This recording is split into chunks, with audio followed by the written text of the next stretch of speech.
In 2017, Puerto Rico went through one of the largest storms it has seen in over 100 years. That storm was Hurricane Maria. The people of Puerto Rico are still dealing with the effects of that storm today. In July of 2021, a One Love missionary team went to Puerto Rico and met a local poet and business owner, Lady Lee. She recently published a poetry book and opened an art installation chronicling her experience through the storm and in the aftermath. Join us as Lady Lee gives us a tour of her art installation. The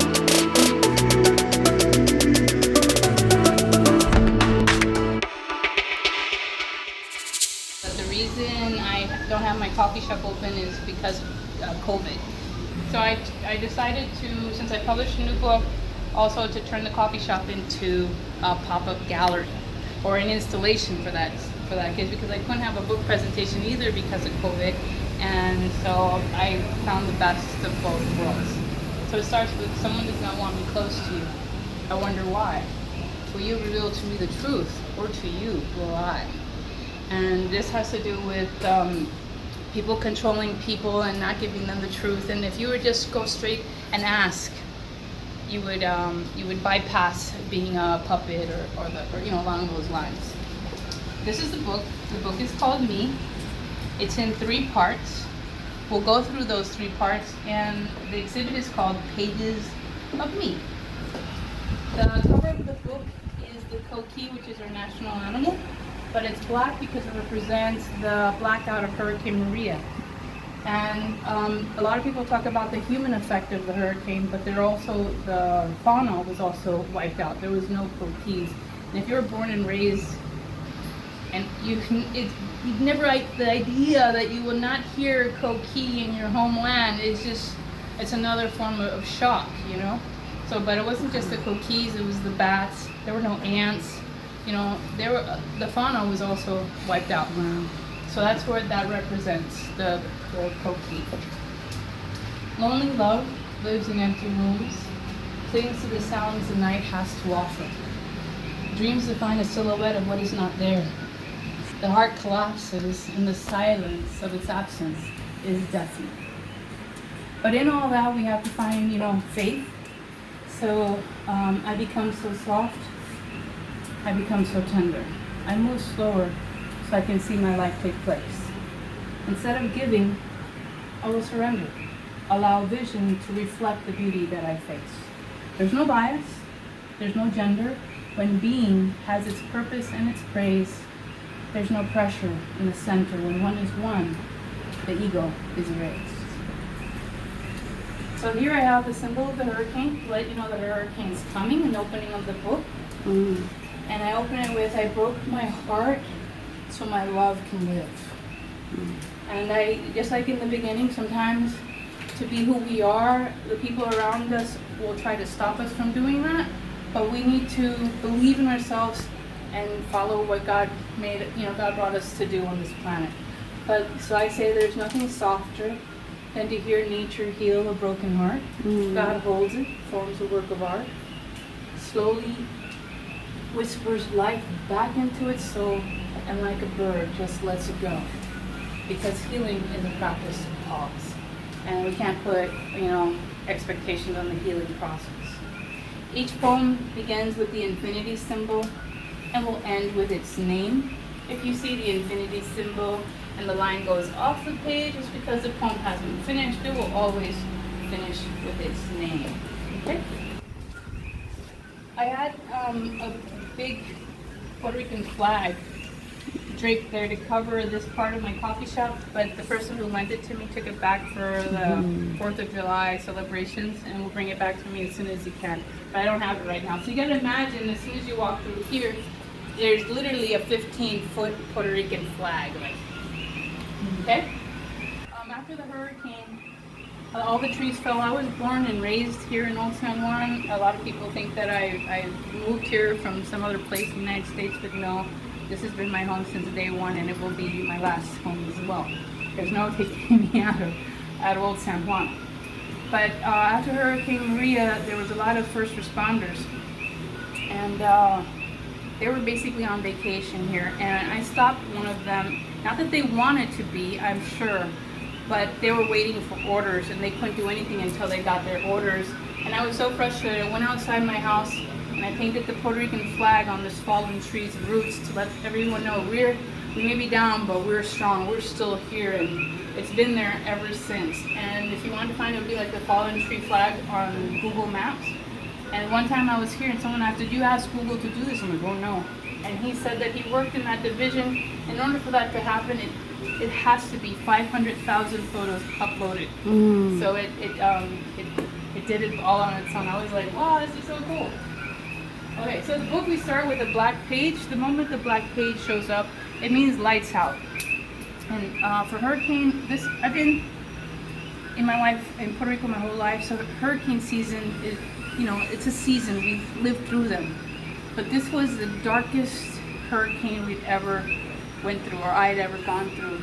I mean, other times like Hurricane Hugo, which was really, destroyed a lot here, and I was involved in that as well, directly. You could still see light up in the mountains, or you could see a hollow light on the other side of the island. But this was the first time that there was nothing. You couldn't see your hand in front of your face if you didn't have a flashlight or a camera. This is the poem that opens up the book. I wonder how the mountain felt the silence, the shock of nature cut from its routine. How do they swallow this darkness up there, this lack of sleep? Does the rain too fill buckets? Come please, does it leave us all thirsty to hear a coquille?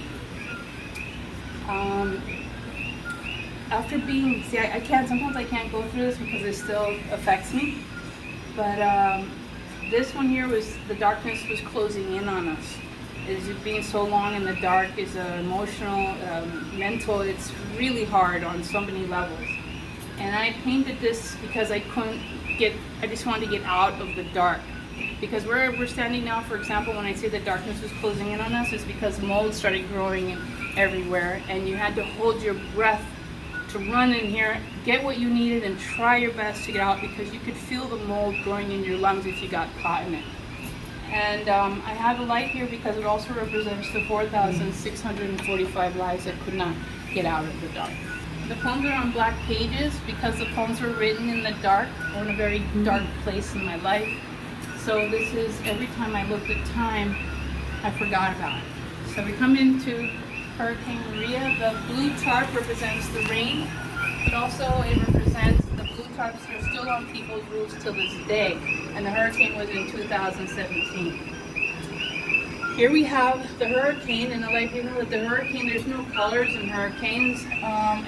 But what I'm really proud of is that the word hurricane is a Taino word. And the people around the world, the globe, use the word hurricane to represent that, and it's so cool. Just like canoe, hammock, barbecue, tuna, these are all words that have originated here on the island and have grown to become, still to this day, in our everyday vocabulary. That was the March 2019. Here we have the pages. If anyone wanted to read these pages, I'd have to use the same light I used to write them in, which is this flashlight. And you'd have to bring it up to read it like that. And then when I ran out of battery with this one, I used the ones that you see here. Okay? I lost my friends. Are you one of them? My heart is blind, I cannot see. Are you the friend who longs for me? A storm revoked my freedom. Truth was out of season. I felt cold, or painful cold. I was hurt. The tension was caught in my throat. It swallowed every ounce of my soul. I left pride to its own amends. I died to be free again.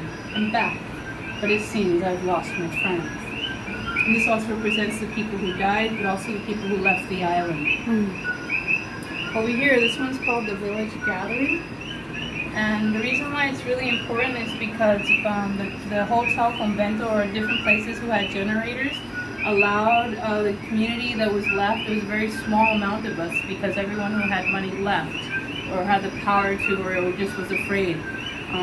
But we stayed here, and the hotel allowed us to charge our devices. And our devices were being charged not so we can call out because we had no signal, but so that our children had something to do.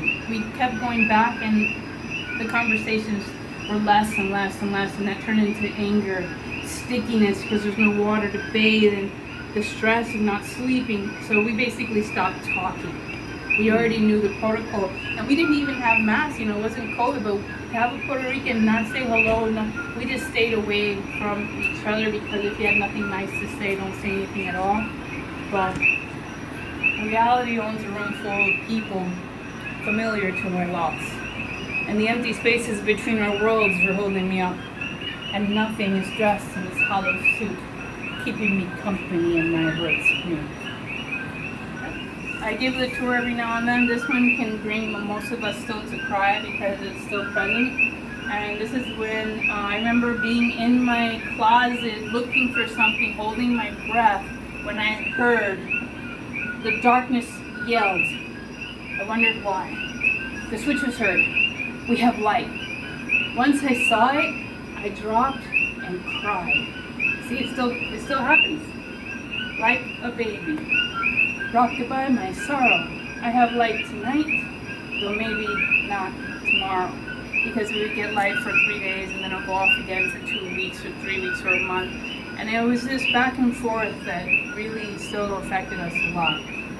Here, this was my, like Pandora's box, when the last thing that came out of Pandora's box was hope. So this is a haiku. Silver waves asleep. A star sneaks past them lighten, half moon tips the light.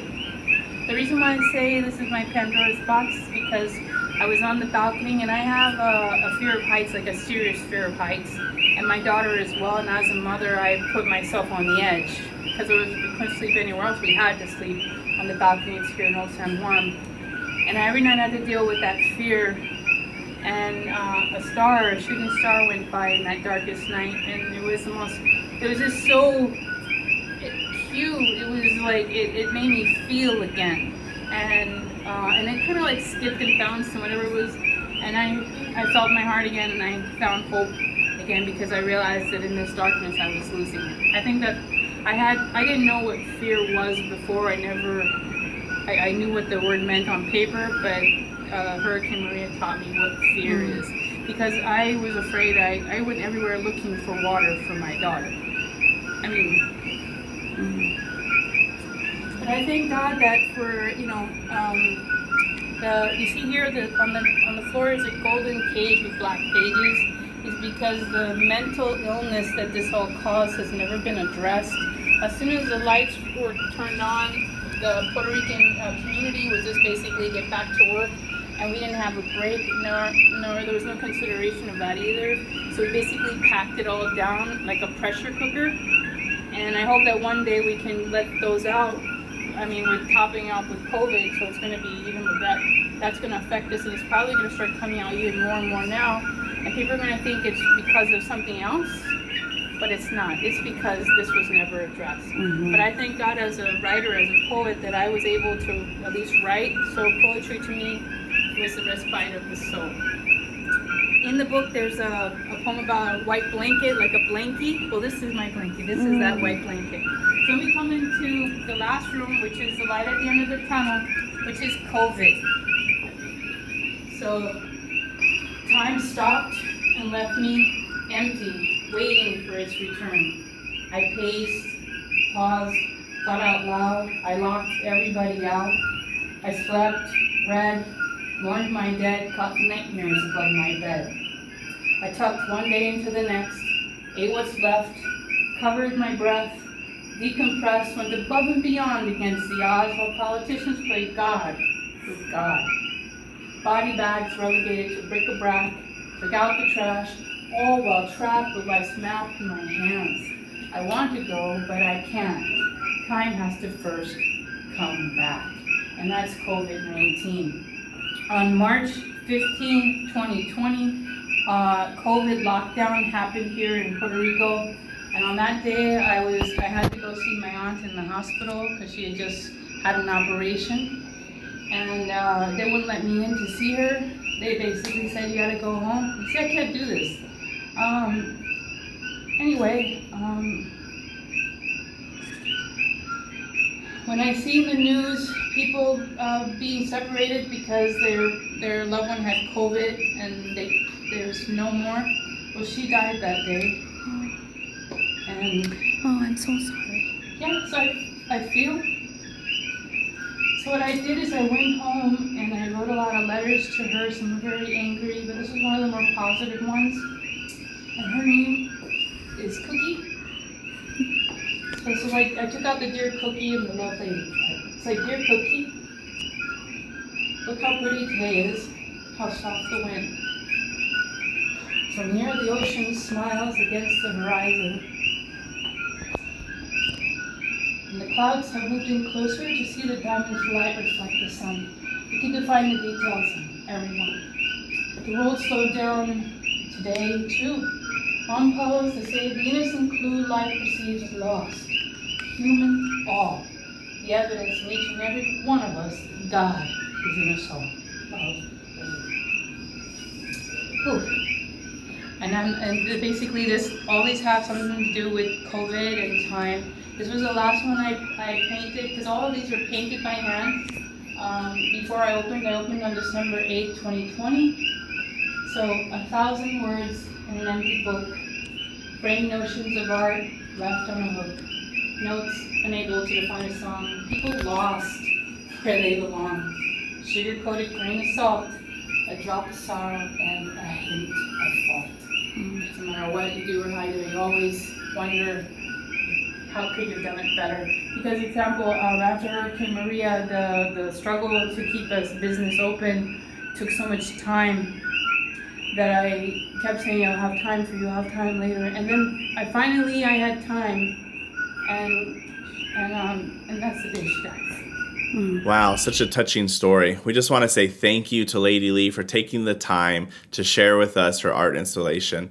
As you could tell, right, that it's still sensitive, the experiences that she went through, especially there with her aunt, and, compounded by the fact that the whole world is going through the pandemic, dealing with COVID, that island hadn't completely recovered. People were still trying to put their lives together, and then more pressure and issues came down on the island. And there are many, many families that have had issues and experienced the troubles that Lady Lee is kind of expressing and sharing, and we want to bring that to the notice, to the world, and realize what was going on in Puerto Rico, and to be able to pray for them, to help them. Maybe you're from Puerto Rico originally, or you had to leave. As Lady Lee mentioned, some people left. That we don't forget Puerto Rico, that we come back together, that we serve them, help them rebuild, help them to remember their origins, to have pride in Puerto Rico, where they can find identity in that, and be proud of it, be proud of the heritage. So we do want to highlight that coming up is the Hispanic Heritage Month in America. It's September 15th to October 15th. So we'll be continuing to put out videos kind of focused in that area.